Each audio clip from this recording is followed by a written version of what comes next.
और जम्मू कश्मीर के किश्तवाड़ की बात करेंगे, जहां से इस वक्त जो तस्वीर आ रही है दरअसल परेशान करने वाली है। डच्चन इलाके में बादल फटने की घटना हुई है। बादल फटने के बाद इलाके में फ्लैश फ्लड आ गया है। ये तस्वीर किश्तवाड़ जिले के पद्दार इलाके की है। तस्वीरों में आप देख सकते हैं मलबे के साथ पानी का बहाव किस कदर तेज है और फ्लैश फ्लड में अब तक 4 लोगों की जान चली गई है। करीब 43 लोगों के लापता होने की भी खबर है। 6 से 8 घर फ्लैश फ्लड में बह गए हैं। भारी बारिश की वजह से राहत कर्मियों का वहां तक पहुंचना मुश्किल हो रहा है। जिस इलाके में यह आपदा आई है वहां सड़क संपर्क फिलहाल नहीं है। सेना और पुलिस की टीम वहां पहुंच चुकी है। जम्मू क्षेत्र में पिछले कुछ दिनों से लगातार बारिश हो रही है और फ्लैश फ्लड की घटनाएं भी वहां पर आम हो गई हैं। लेकिन ये फ्लैश फ्लड जिसकी तस्वीरें आप दरअसल टेलीविजन पर देख रहे हैं, 43 लोगों के लापता होने की इसमें खबर है। सुनील जी भट्ट मेरे सहयोगी इस वक्त तमाम जानकारी के साथ जुड़ गए हैं। सुनील, क्या जानकारी मिल रही है? कितने घर इस फ्लैश फ्लड में बहते हुए की खबर आ रही है और साथ ही कितने लोग लापता बताए जा रहे हैं? बिल्कुल, यहाँ कल देर रात जो है किश्तवाड़ जिले में जो है एक बादल फटा है दक्षिण इलाके में, और उसके बाद वहां पर बाढ़ के हालात जो है उत्पन्न हुए। क्योंकि ये काफी दूर दराज का इलाका है। जो किश्तवाड़ जिला का जो मुख्यालय है वहां से भी काफी समय लगता है वहां पहुंचने के लिए, पैदल भी चलना पड़ता है। लेकिन क्योंकि सड़क मार्ग से संपर्क नहीं हो पा रहा है, इसलिए जो बचाव कार्य है उसमें भी काफी समस्याएं उठानी पड़ रही। जो हमारे पास अभी तक अपडेट है उसके अनुसार 6 से 8 घर जो हैं वो बुरी तरह से प्रभावित हुए हैं, वो बह गए हैं। और अब तक जो है वहां पर जो सेना और पुलिस की टीम है और जो एसडीआरएफ की टीम है उनको जो है 4 शव मिले हैं। तो 4 लोगों की जो है इसमें मृत्यु हो गई है। फिलहाल जो है बचाव कार्य लगातार जारी है। लेकिन जिला प्रशासन जो है किश्तवाड़ का वो पूरी तरह से इस पर नजर बनाए हुए है और उनका कहना है कि स्थिति नियंत्रण में है और पूरी तरह से बचाव कार्य जो है वो तेज किया जाएगा। क्योंकि मौसम भी काफी ज्यादा खराब है, इसलिए वायुसेना के चॉपरों को उड़ने में भी काफी समस्या होगी। तो इसीलिए फिलहाल जो है जो वहां पर स्थानीय जो सेना की टीम्स हैं, एसडीआरएफ की टीम है, पुलिस की टीम है, वही इस समय जो है वहां मौके पर हैं और वो वहां पर जायजा ले रहे हैं नुकसान का और जान माल का। बहुत बहुत शुक्रिया सुनील इस तमाम जानकारी के लिए आपका। सुनील जी भट्ट में सहयोगी जानकारी देते हुए कि रेस्क्यू ऑपरेशन जारी है, लेकिन खराब मौसम के चलते इसमें बाधा आ रही है। लेकिन तस्वीरों से साफ बयां हो रहा है कि कैसे वहां पर तबाही का मंजर कुछ घंटों से जारी है। जब से ये फ्लैश फ्लड आया है लोगों को बचाने में जुट गई है सेना की टीम। हेलीकॉप्टर्स की मदद ली जा रही है। ये जम्मू कश्मीर का किश्तवाड़ इलाका हम आपको दिखा रहे हैं, जहां पर पानी का बहाव इस वक्त तेज है और मौसम खराब होने की वजह से कई तरीके की दिक्कतें वहां आ रही हैं। 40 से ज्यादा लोग लापता बताए जा रहे हैं। कई घर इसमें बह गए हैं। 4 लोगों की मौत की खबर। किश्तवाड़ के डीएम से हमारे सहयोगी ने बात की है, सुनिए। अशोक जी, ये किश्तवाड़ में जो बादल फटने की घटना हुई है इसके बारे में जरा हमें जानकारी दीजिए। ये एक रात को बादल फटने की न्यूज मिली है। हांजर विलेज दक्षिण तहसील का हमारा है। इसमें हांजर विलेज के कुछ घर चपेट में आए हैं, जो प्रीलिमिनरी इंफॉर्मेशन आ रही है हमारे पास। Rescue teams, army, police, SDRF और हेल्थ टीम्स को भेजा गया है। वो शैडो एरिया है, तो एग्जैक्टली वहाँ का इनपुट्स जो है वो थोड़ी देर के बाद अवेलेबल होंगे, तब आपको बता दीजिए। तो अशोक जी, कुछ जानकारी है कि कितने लोग फंसे हुए हो सकते हैं वहाँ पे? ऐसा अभी कोई जानकारी, ऐसी कोई इनपुट। अच्छा, लोगों के फंसने की कोई जानकारी अभी आपके पास नहीं है? अभी जान माल का कोई नुकसान की इन्फॉर्मेशन अभी नहीं। अच्छा अशोक जी, जो ये इलाका है वहाँ पर रोड कनेक्टिविटी नहीं है, तो जो पुलिस और आर्मी की टीम्स वहाँ गई है वो कैसे पहुंची है वहाँ पे? क्या पैदल चल के गई है? सोंदर में हमारा एक पुलिस स्टेशन है और वहाँ 2 जगह पे हमारी आर्मी लोकेशंस हैं। अच्छा। सबसे नजदीक वही है, उनको इमीडिएटली रश किया गया। तो क्या वायुसेना की मदद ली जा रही है? अभी वेदर की कंडीशन ठीक नहीं है। अच्छा। अगर जरूरत पड़ी तो वो भी ली जाएगी। अच्छा, तो आप मौके पर पहुंचने की कोशिश करेंगे? ट्राई करूंगा, बिल्कुल पूरी कोशिश करूंगा। अभी हालात जो हैं, अभी और 2-3 जगह से भी इंसिडेंट्स हुए हैं रात को पाडर में। अच्छा आए हैं। अच्छा। तो बोंजुमा में और एक चिच्चा जगह है, वहाँ से भी इंफॉर्मेशन है कि वहाँ भी फ्लड्स और ये क्लाउड बर्स्ट की इंफॉर्मेशन है, बट अभी डिटेल्स कलेक्ट कर रहे हैं। और सिर्फ जम्मू कश्मीर नहीं, हिमाचल प्रदेश के लाहौल स्पीति में भी बादल फटने की घटना हुई है। यहां आए फ्लैश फ्लड में एक पुल बह गया। हिमाचल प्रदेश के कई जिलों में आज से 48 घंटे का रेड अलर्ट जारी किया गया है।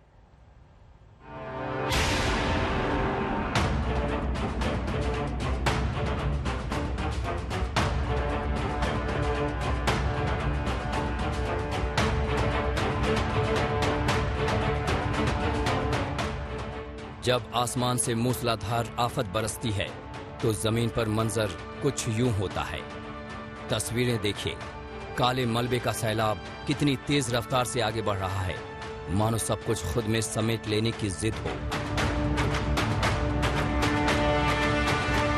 इस खौफनाक मंजर को अपने कैमरे में कैद कर रहे शख्स के साथ में एक आवाज आ रही है। जिस पुल के बहने की बात कही जा रही है वो जाहलमा पुल है जो सैलाब में बह गया। जाहलमा पुल बहने से उदयपुर का केलांग से संपर्क कट गया। कल हिमाचल के लाहौल में मंगलवार को बादल फटने की कई घटनाएं हुई हैं। बादल फटने से लाहौल के करीब आधा दर्जन नालों में सैलाब आ गया। फिलहाल किसी जानी नुकसान की खबर नहीं है। लाहौल में बादल फटने की घटना ने 2 हफ्ते पहले कांगड़ा जिले की खौफनाक यादों को ताजा कर दिया, जब आपदा में भारी तबाही हुई थी और कई लोगों की जानें चली गई थीं। बहरहाल हिमाचल में कुदरती आपदा खतरा टला नहीं है। काले बादल अब भी हिमाचल के कई जिलों में डेरा जमाए हुए हैं। मूसलाधार आफत बरसने को तैयार है। ये शिमला की मंगलवार दोपहर की तस्वीर है। देखिए बादलों की वजह से किस तरह दिन में शाम जैसा नजारा है। हालांकि शिमला की खूबसूरती देखने आए सैलानी मौसम का आनंद लेते नजर आए, लेकिन मौसम विभाग की माने तो उनके सैर सपाटे के प्लान पर पानी फिर सकता है। मौसम विभाग ने अगले 48 घंटे हिमाचल प्रदेश के कई हिस्सों में भारी बारिश का अनुमान जताया है। खासकर कांगड़ा, मंडी, बिलासपुर, हमीरपुर और सिरमौर जिले के लिए रेड अलर्ट जारी किया गया है।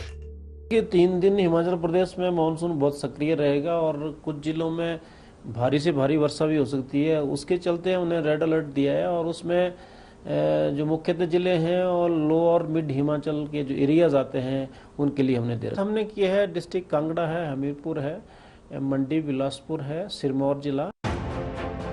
तो अगर आप हिमाचल प्रदेश में रहते हैं या वहां घूमने गए हैं तो सावधान रहिए। मौसम विभाग के मुताबिक अगले 2 दिनों में लैंडस्लाइड की घटनाएं हो सकती हैं, फ्लैश फ्लड आ सकता है, नदियों में उफान आ सकता है। पर्यटकों को नदियों के किनारे न जाने की सलाह भी दी गई है। मौसम विभाग के मुताबिक हिमाचल प्रदेश में 30 जुलाई तक बारिश का दौर जारी रहेगा, लेकिन इससे पहले पिछले 43 दिनों में सरकारी अनुमान के मुताबिक हिमाचल प्रदेश में मानसून से 400 करोड़ से ज्यादा का नुकसान हो चुका है। लोक निर्माण विभाग को सबसे ज्यादा 271 करोड़ का नुकसान पहुंचा है। आईपीएच विभाग को 115 करोड़ की चपत लग चुकी है। 39 मकान जमींदोज हो चुके हैं। इनमें सबसे ज्यादा 33 मकान कांगड़ा में गिरे हैं। मूसलाधार बारिश से अब तक 187 लोगों की मौत हो चुकी है। सबसे ज्यादा 100 मौतें सड़क दुर्घटनाओं में हुई है। इन्हीं हादसों में शामिल है रविवार को किन्नौर में हुआ पहाड़ टूटने से हादसा, जिसमें 9 लोगों की मौत हो गई थी। जो मॉनेटरी लॉस है वो लगभग 401 करोड़ रुपए के करीब हमारा जो अभी तक कहा गया है 401 करोड़ रुपए, और जो हमारी ह्यूमन लॉस है 187 जो हमारे है अभी तक वो लॉस हो चुके हैं, और जो मिसिंग है 4 लोग मिसिंग है, और जो क्या बोलते हैं जो आपके एनिमल और बर्ड्स है 381 जो है उसको कहा गया है। हिमाचल के लिए मानसून आफत का मौसम साबित हो रहा है, लेकिन अगले 2 दिन और इम्तिहान वाले हैं। इसके बाद राहत के आसार हैं। शिमला से विकास शर्मा के साथ सत्येंद्र चौहान, चंडीगढ़ आज तक। शहर शहर, गांव गांव मानो आसमान से मूसलाधार आफत बरस रही है। बारिश इतनी ज्यादा है कि लोगों की जान पर बनाई है। महाराष्ट्र, मध्य प्रदेश और राजस्थान से ऐसी 3 तस्वीरें आपको दिखाने जा रहे हैं जब लोग पानी के बीच मुसीबत में फंस गए। गनीमत ये रही कि उन्हें बचा लिया गया।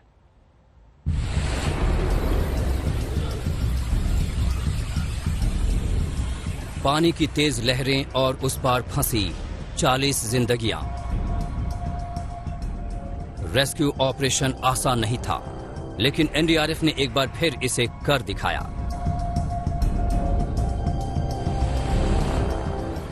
देखिए कैसे लहरों के बीच एनडीआरएफ के 2 जवान रस्सी लेकर बढ़ रहे हैं। कोशिश है इस पार से उस पार रस्सी खींचने की ताकि लोग उसे पकड़कर निकल सकें। एक बार जब रस्सी बांधने का काम पूरा हो गया तो एक एक कर लोगों को निकाल लिया गया।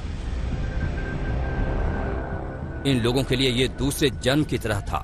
जब लोग किनारे आए उन्होंने एनडीआरएफ को दिल से धन्यवाद दिया।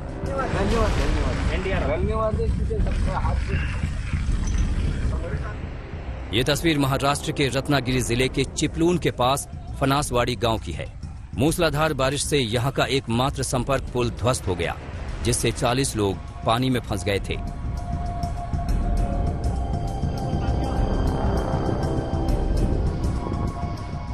रेस्क्यू ऑपरेशन की यह तस्वीर मध्य प्रदेश के श्योपुर जिले की है। मोटर बोट के सहारे लोगों को बीच नदी से रेस्क्यू किया जा रहा है। कुल 11 लोगों की जिंदगी इस तरह बचाई गई।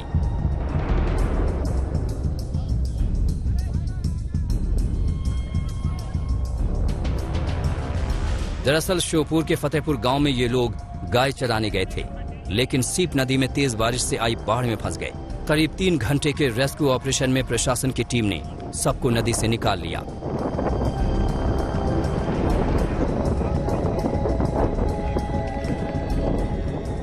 अभी सुबह से नदी में ज़्यादा पानी बढ़ गया था, तो 11 लोग जो पशुओं चराने के लिए गए थे वो नदी के बीच में फंस गए थे। उनको रेस्क्यू करके होमगार्ड की टीम द्वारा और पुलिस बल द्वारा निकाल लिया गया है। उसमें से सभी लोग सुरक्षित निकल आए हैं। श्योपुर में पिछले कुछ दिनों से मूसलाधार बारिश हो रही है। ये तस्वीरें देखिए, आफत का अंदाजा खुद हो जाएगा।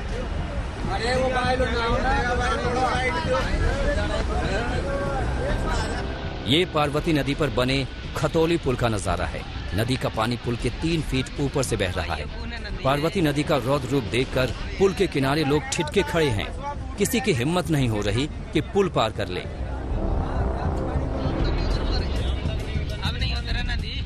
पार्वती नदी में उफान से श्योपुर कोटा इंटरस्टेट हाईवे बंद हो गया। राजस्थान से श्योपुर का संपर्क कट चुका है।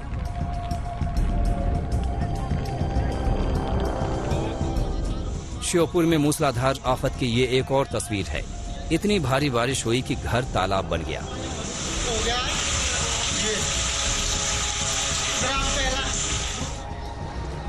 रेस्क्यू ऑपरेशन की यह तस्वीर राजस्थान के 12 जिले की है।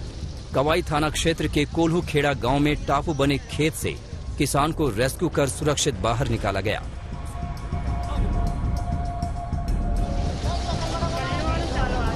किसान कल सुबह खेत पर काम करने निकले थे। अचानक अंधेरी नदी में बाढ़ आने से किसान पानी से चौतरफा घिर गए। पुलिस को सूचना मिली तो एसडीआरएफ की टीम को बुलाया गया। मोटर बोट के जरिए सभी लोग सुरक्षित बाहर निकाल लिए गए। 12 से राम प्रसाद मेहता और श्योपुर से खेमराज दुबे के साथ पंकज खेलकर, पुणे आज तक। श्योपुर में चले इस रेस्क्यू ऑपरेशन की तस्वीर आपने देखी। अब हम आपको उसी रेस्क्यू ऑपरेशन से जुड़ी एक और तस्वीर दिखाते हैं। श्योपुर में उफनाती नदी से होमगार्ड के जवानों ने चरवाहों को तो बचा लिया, लेकिन टीम के 4 सदस्य खुद फंस गए क्योंकि नदी में उनकी नाव पलट गई। नाव पर सवार एक एएसआई समेत होमगार्ड के 3 जवान पेड़ पर लटककर अपनी जान बचाने को मजबूर हो गए। करीब 3 घंटे ये जवान पेड़ से ही लटके रहे। किसी तरह नाव सीधी कर उन्होंने खुद को सुरक्षित बाहर निकाला।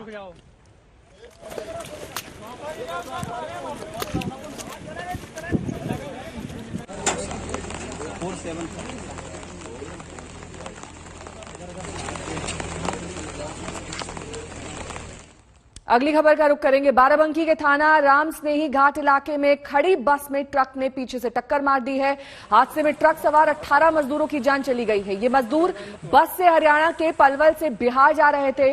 बस में करीब 100 लोग सवार थे। हादसे में 15 से ज्यादा लोग जख्मी हुए हैं। इनका इलाज बाराबंकी लखनऊ ट्रॉमा सेंटर में किया जा रहा है। 3 तस्वीरें आपके सामने हैं। कल रात यह हादसा हुआ जिसमें ट्रक ने खड़ी हुई बस में टक्कर मार दी। 20 से ज्यादा लोग इसमें घायल हुए। अभिषेक मिश्रा मेरे सहयोगी इस वक्त तमाम जानकारी के साथ जुड़ गए हैं। अभिषेक, इस वक्त क्या ताजा स्थिति है, जो जख्मी लोग हैं और साथ ही मौत का आंकड़ा क्या है? देखिए बिल्कुल नेहा, कहीं ना कहीं बहुत बड़ा हादसा है जो कि बाराबंकी में हुआ है और ये रामसनेही घाट थाना क्षेत्र है जहां पर ये घटना हुई है। मौजूद है उसी घटना के ठीक स्पॉट के थोड़े से आगे, क्योंकि यहाँ पर जो बस थी उसको टो करके यहाँ आगे ले आया गया है। ये वो बस है जिससे ट्रक ने पीछे से टक्कर मारी थी। बताया जा रहा है कि बस का एक्सल खराब होने के चलते वो पास के फ्लाईओवर के पास में खड़ी हुई थी। जिस वक्त ये हादसा हुआ है उस वक्त काफी जो मजदूर थे जो इसमें सवार थे वो ट्रक बस के आसपास थे। कुछ बताया जा रहा है कि ट्रक के पास लेटे हुए थे और उस समय जब ये घटना हुई तब एक अनियंत्रित होकर ट्रक ने सीधे टक्कर मारते हुए इस बस को क्षतिग्रस्त किया है। मौके पर 2 से 3 लोगों की मौत हो गई थी, लेकिन अब जो आंकड़ा है वो 18 तक पहुंच गया है और इसमें लगभग 2 दर्जन से ज्यादा लोग ऐसे हैं जिनकी हालत गंभीर बताई जा रही है। पुलिस ने मामला दर्ज कर लिया है। हालांकि अभी फिलहाल कुछ खास अभी तक पुलिस के हाथ में नहीं लगा है। मुख्यमंत्री योगी आदित्यनाथ ने भी इस पूरे मामले का संज्ञान लेते हुए जो घायल है उनके मुफ्त इलाज की बात कही है। परिवार को संवेदना व्यक्त की है और साथ ही साथ निर्देश भी दिया है कि इस पे कार्रवाई जल्द से जल्द की जाए। साफ है कि जिस तरीके का यह हादसा हुआ है वो कई तरह के सवाल कर रहा है, लेकिन वहीं देखने वाली बात यह भी है कि आखिर इस पूरी कार्रवाई में क्या कुछ निकल के आएगा, क्योंकि पुलिस ने अभी मामला दर्ज कर लिया है, बयान लिए जा रहे हैं और बताया जा रहा है कि लगभग 130 यात्री इस बस में सवार थे, यानी कि क्षमता से कहीं ज्यादा इस बस में यात्री थे, जिसके चलते ये हादसा जो था इतना विभत्स हो गया कि 18 लोगों की मौत हो गई है और ज्यादातर लोगों की जो हालत है वो अभी भी गंभीर बताई जा रही है, जिसमें अनुमान है कि मौत का आंकड़ा है वो और बढ़ सकता है। जी तस्वीरें दिखाइए, क्योंकि आप मौके पर ही मौजूद हैं जहां पर यह हादसा हुआ है। उस जगह को पूरी तरीके से बताइए और कहां पर दरअसल ये बाराबंकी से कुछ दूरी पर स्थित है या क्या है इसकी लोकेशन? देखिए बिल्कुल नेहा, ये वो बस है जो हम आपको दिखा रहे हैं जिससे क्षतिग्रस्त पूरी तरीके से हो गई है। अब हम आपको एक जगह दिखाते हैं। ये जो जगह है ये दरअसल रामसनेही घाट जो पड़ता है उसके हाईवे से मोड़ से थोड़ा सा पहले की आगे की ये जगह है जहां पुल पर यह हादसा हुआ था। फिलहाल ये जो ट्रक है और ये जो बस है दोनों को टो करके आगे की तरफ ले आया गया है। आप सामने देख सकते हैं यही वो ट्रक है जिसने सीधे टक्कर मारी थी और इसके बाद ये हादसा हुआ था।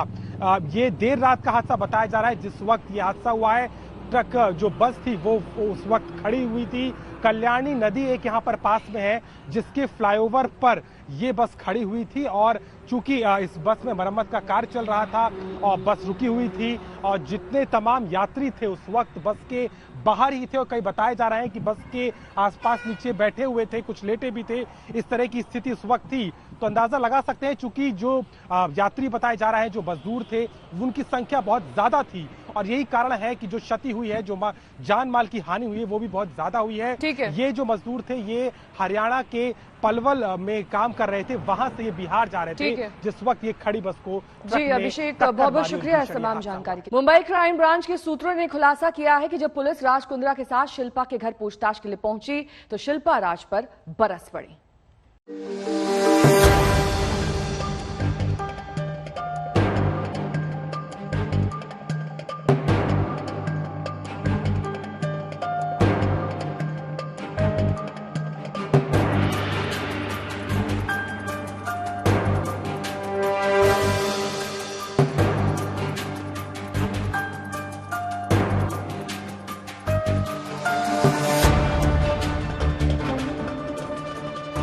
एक अभिनेत्री जिसके पास दौलत थी, बेशुमार शोहरत थी और फिल्म इंडस्ट्री में अच्छी खासी इज्जत थी। बड़े पर्दे से लेकर छोटे पर्दे तक जिसकी अदाओं का जादू चलता था। डांस रियलिटी शो की जज के तौर पर जिसने करोड़ों लोगों का दिल जीता था। चुरा के दिल तेरा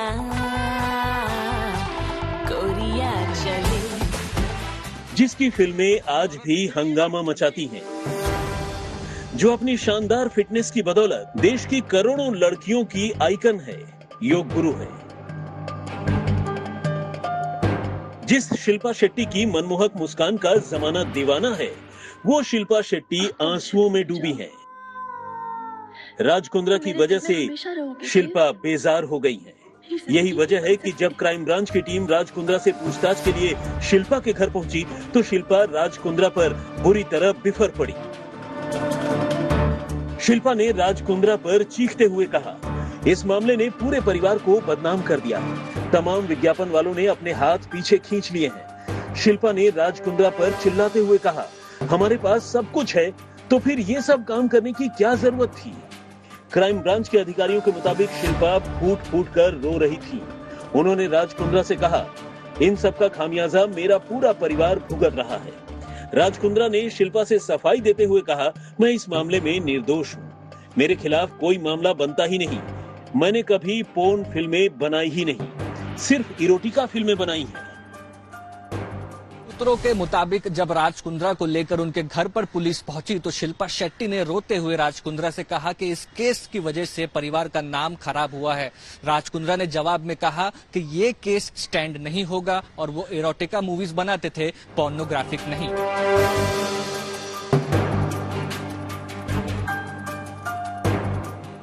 शुक्रवार को मुंबई क्राइम ब्रांच पोर्न फिल्में बनाने के आरोपी राज कुंद्रा के साथ शिल्पा शेट्टी के जुहू वाले बंगले पर गई थी। क्राइम ब्रांच की टीम 6 घंटे तक उनके बंगले पर रही। क्राइम ब्रांच ने शिल्पा के बयान भी दर्ज किए। इस दौरान शिल्पा शेट्टी पुलिस के सामने कई बार फूट फूट कर रो पड़ी। शिल्पा शेट्टी भले ही राज कुंद्रा पर चीखी चिल्लाई, लेकिन उन्होंने अपने पति का जमकर बचाव भी किया। शिल्पा शेट्टी ने राज कुंद्रा के बचाव में कहा, हॉटशॉट से राज कुंद्रा का कोई लेना देना नहीं है। इरोटिका पोर्न से अलग है और राज कुंद्रा पोर्न के निर्माण में शामिल नहीं थे। शिल्पा शेट्टी ने राज कुंद्रा के बचाव में दलील देते हुए कहा, दूसरे ओटीटी प्लेटफॉर्म और वेब सीरीज पर कंटेंट ज्यादा पोर्न है। शिल्पा शेट्टी ने क्राइम ब्रांच को बार बार यही समझाना चाहा कि राज कुंद्रा पोर्न फिल्में नहीं बना रहे थे, बल्कि बोल्ड और इरोटिक फिल्में बना रहे थे। क्राइम ब्रांच ने शिल्पा शेट्टी से भी कई सवाल दागे।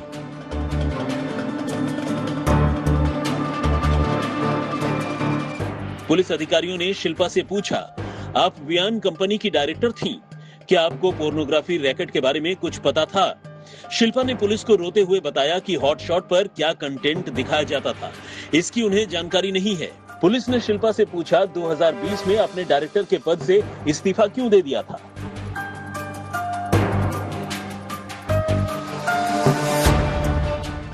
शिल्पा शेट्टी ने मुंबई पुलिस की क्राइम ब्रांच के अफसरों को बताया है कि हॉटशॉट वाले मामले से उनका कोई लेना देना नहीं है। क्राइम ब्रांच के अधिकारियों का भी कहना है कि इस मामले में शिल्पा की कोई भूमिका सामने नहीं आई है, लेकिन पति की करतूतों की आंच उन तक जरूर पहुंच गई है। असर उनके करियर पर भी पड़ रहा है। इस मामले के चलते Shilpa dance reality show super dancer से आउट हो चुकी हैं। उनकी जगह करिश्मा कपूर आ चुकी हैं। मुस्तफा शेख के साथ सौरभ वक्तानिया, मुंबई, आज तक। पाकिस्तान में चल रहे सेना और तालिबान के संघर्ष की कई रिपोर्ट्स हमने अपने संवाददाता अशरफ वानी के जरिए आप तक पहुंचाई हैं।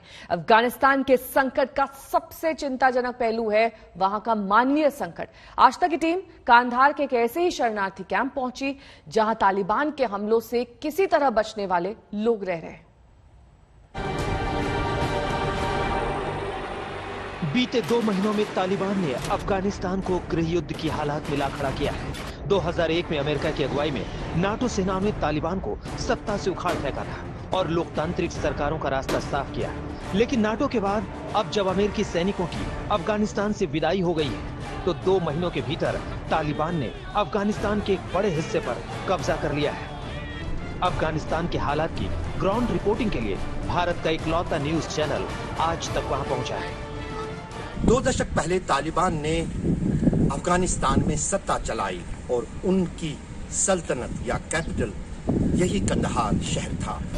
अफगान सेना और तालिबान के बीच चल रही जंग का खामियाजा अफगानिस्तान के आम नागरिकों को भुगतना पड़ रहा है।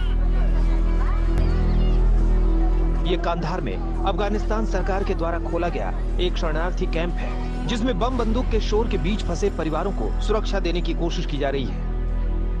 अफगानिस्तान में ईद के बाद अब तालिबान और अफगान फौज के बीच लड़ाई तेज हो गई है। कंधार शहर पे खतरा मंडरा रहा है और 11,000 से भी अधिक परिवार अब पलायन करने पर मजबूर हैं। कंधार अभी भी अफगानिस्तान सरकार के नियंत्रण में है, लेकिन कंधार की ओर तालिबान तेजी से बढ़ने की कोशिश कर रहा है। तालिबान पूरे अफगानिस्तान को अपने नियंत्रण में लेकर फिर से कट्टरपंथी इस्लामिक शासन देने को आमादा है।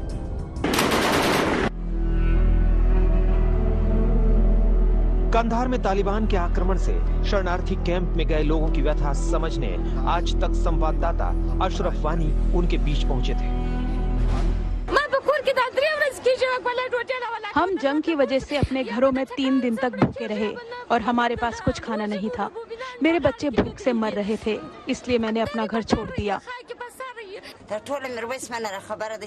जंग में मेरे 3 बच्चे शहीद हो गए।